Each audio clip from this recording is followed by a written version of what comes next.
Good morning, and welcome to the first step.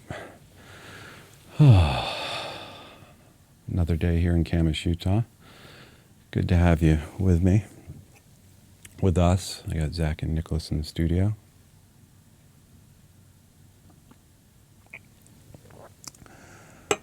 So, another day to invite you guys in to join me in my morning practice and invite in the Spirit. The way I start every morning. And this morning I woke up very early again, and last night we watched a little clip. Jason showed a clip of Tony Robbins, and on my last show I spoke about Russell Brand and how he was sharing about his anniversary that was coming around of 16 years of recovery. And the two of them were really dynamic together. They were two pretty bright lights, and Tony Robbins, I always loved him.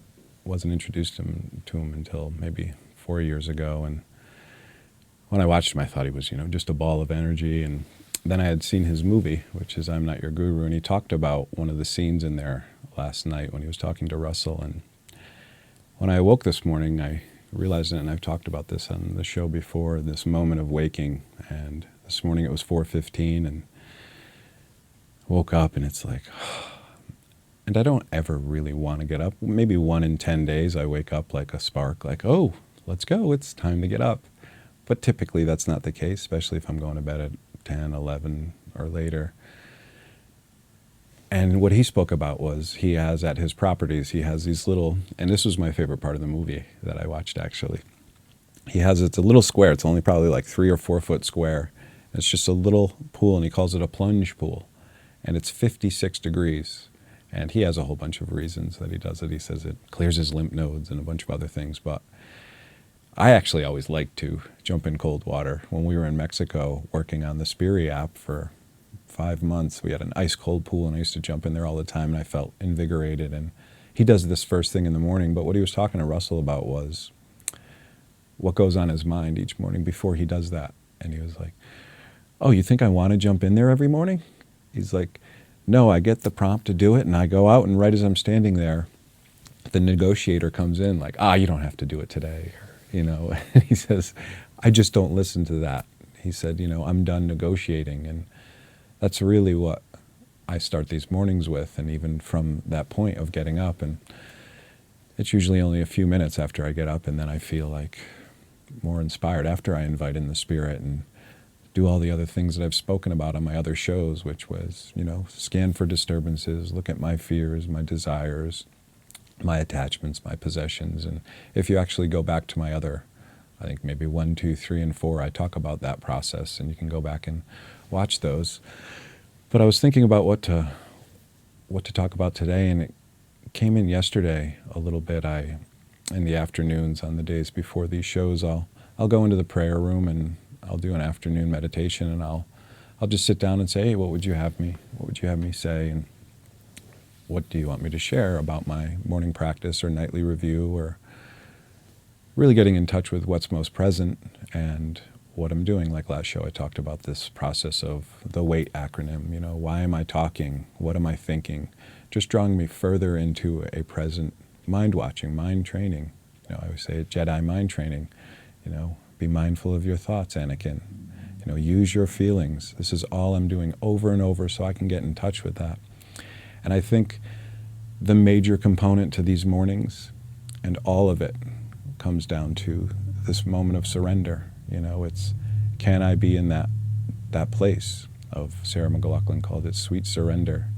And when I sat in the room yesterday and I was praying, one of the books that I started off with, I came from 12-step recovery, and I don't affiliate with a particular program, but I do read the books of the big book, and they call this the 12 and 12. And this was probably my 3rd copy. Someone gave me one, and then a few other people, I bought one. And then, so this was like my 3rd copy, and when I went through the steps with another sponsor at the time, and when I opened the book this time, I was like, okay, it felt fresh. It's like I haven't looked in here in a while, and when I opened it up and I started reading, just little things I had written, because like my other book, I wrote a lot of notes and things and questions to remind me. And when I started reading this, I just started crying. And then I did realize earlier, but I wasn't really present to the fact that today, the 20th, is the day, the 21st is the day I had my last drink 5 years ago. But the 20th was the day of my saying I would take help. For the first time in my life, I said, my father stopped at my house and I said, you need to get help. I had told him I wanted to quit drugs and drinking and all this for some time, and I told him I'd do it. I said I'd get help.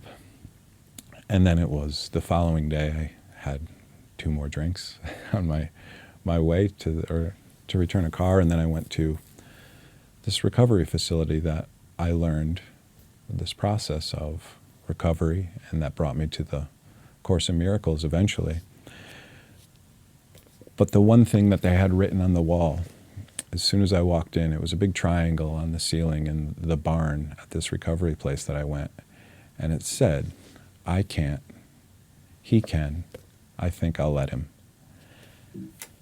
And those 3 things are really the first 3 steps in recovery. And it's really, I don't know, but it's a practical way in my mind that I can stay in that place. And, the I can't, in recovery, the first step, I always say that this show is the first step of the day, but the first step of recovery is letting go of control. And when I took this book, this last time, I had picked a sponsor that was very, very hardcore. And he had me write the dates after each step that I would take. I would write the date, step 1, step 2. And this was only back when I went through this final time before I came this way. It was 1/17/2016. And this idea of complete defeat is the first step, the surrender step of admitting I'm powerless. And I just wanted to read a couple of lines that when I read this yesterday, really resonated with me, and I do this to make me remember, there's this idea that at that point I was never so willing in my life. I'd come to a profound experience pretty quickly after a few weeks in recovery, but I was never so willing as that time, because I had come to a point in my life where there had to be a better way was so strong in my mind that I couldn't avoid it any longer. And with me, there was this merciless obsession that would have killed me through drugs and alcohol and other disease of more, really. But the first line in step 1 says, who cares to admit complete defeat? It's like people always say, how can you come to that place when we so often identify with that thought stream that's in our head? How can we ever get to a place of complete defeat? And I always say, well, I was fortunate. I was one of the fortunate ones because I couldn't control myself with certain things, alcohol and drugs, and it brought me to my knees. And from my knees, it was a lot easier to surrender. And the answer, he says, is practically no one, of course. Every natural instinct cries out against the idea of personal powerlessness. See, the trick was I had to admit I was powerless over something outside of myself to get in touch with the true power that was within me. So this is this practice for me now I was speaking to Nicholas the other day about even just in those moments of coming to a place of surrender, and I can feel it in my heart. Like when I'm holding on to certain things, I can actually feel a vulnerability when I say, the true I don't know, the true I'm completely defeated, I don't have the answer. I need to ask for help, and at the end of this chapter it says, why all this insistence that you must hit a bottom? You must come to a point of there's got to be a better way. The answer is that few people will sincerely try to practice such a way of life until that has happened. For practicing means adopting attitudes and actions that no normal people would think of taking. Who wishes to be rigorously honest and tolerant? Who wants to confess their faults and make restitution? Who cares anything about a higher power? let alone meditation and prayer. Who wants to sacrifice time and energy to carry the message to another? Fortunately, the answer is me to all of these now. But I bring them back into my awareness, each morning, And now I broke this book open, and it really touched me in a deeper way yesterday. I sat there and I sobbed, thinking, thank you. Thank you for bringing this way of life, this practice to me. And step 2, he can. I have to come to a point of, again, it's inside of me. He can. There is an answer. This is also, again, the serenity prayer, I have to come to a point that I understood my own insanity, and I need to return to soundness of mind. And there's some things I wrote in here, and I just want to read a few of them because they reminded me, and that's all I'm trying to do here with you guys in the morning, is remind myself of what I want to remember throughout the day. And I wrote these notes in the top. 4 requirements for spiritual growth. Lay aside prejudice. Express even a willingness to believe. Earnestly seek God. And ask myself what spiritual terms mean to me. And then there's the where and how are we to find this power, this he can. And this is a quote from the other book, and it says, we found the great reality deep down within us. In the last analysis, it is only there that it can be found. The answer is within. The kingdom of heaven is within me. And how? Sweep away prejudice. Think honestly. And search diligently within. With this attitude, I cannot fail.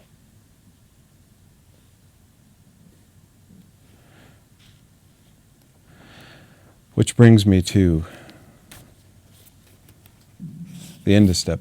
This part of step 2 is great because one of the parts of this is, it says the program, the practice, does not tell me what to believe. It tells me how to believe. I have to come into and experience myself. The same thing that the Course says. So this is my prayer this morning for the day. I want to come into an experience. This is me setting the goal for the day.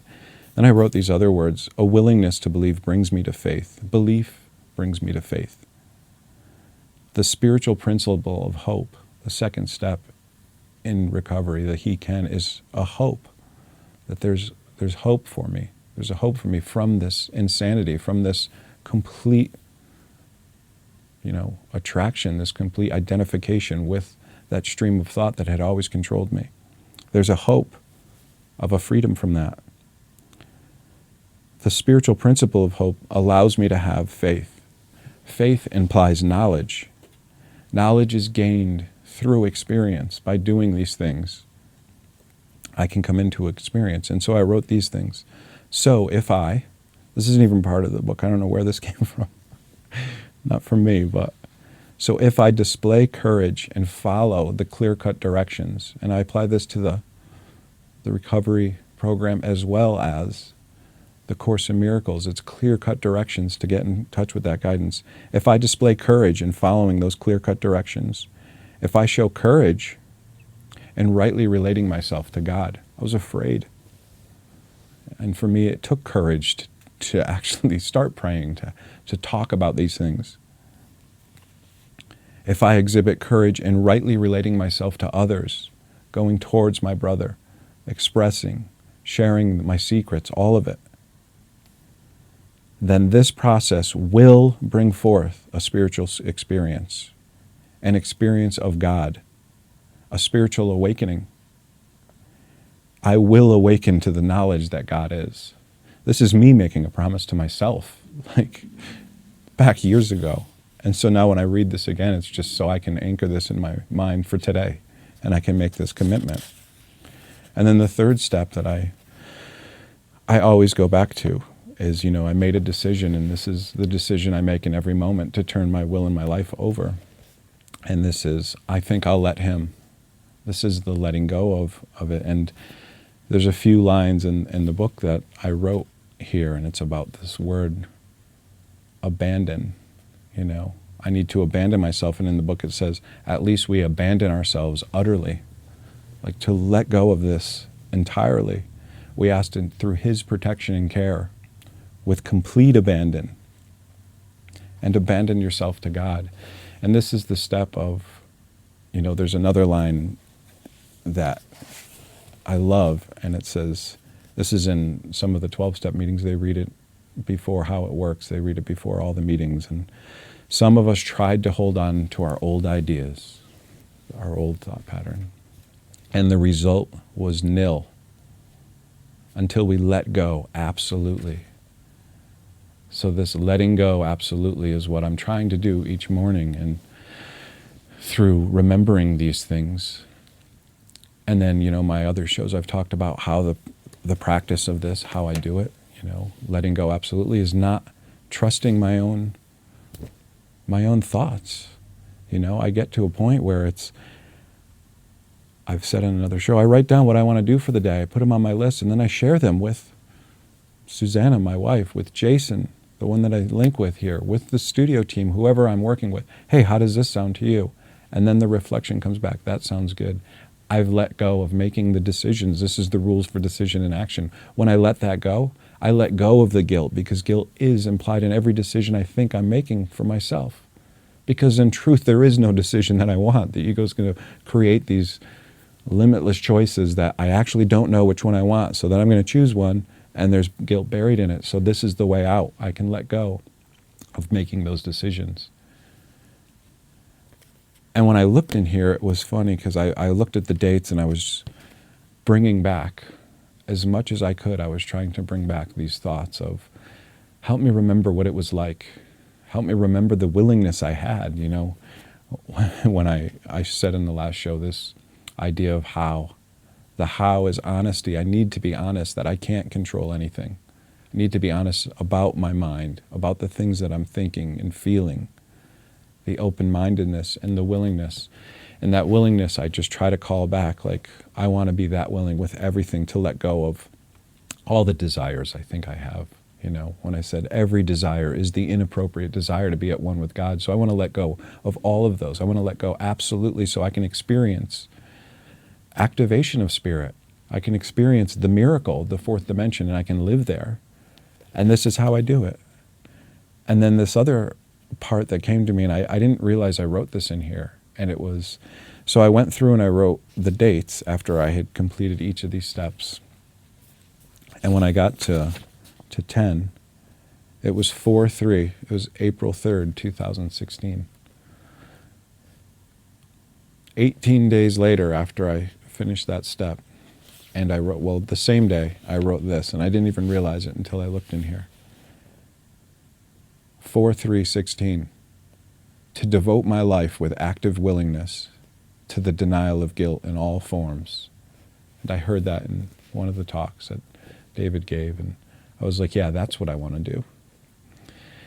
And then 18 days later, after writing that, I got in my car and I drove to Utah, where I am now.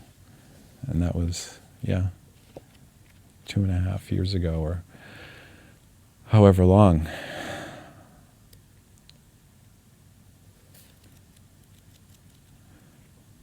Yeah, so I'm so grateful for the path that I've taken, and everything that I can remember and bring back into my mind, because for me it is, in these mornings, it is back to basics. It's back to letting go absolutely, and how I did that to begin with. I didn't know how I did it. I just followed the directions so it could lead me to trust.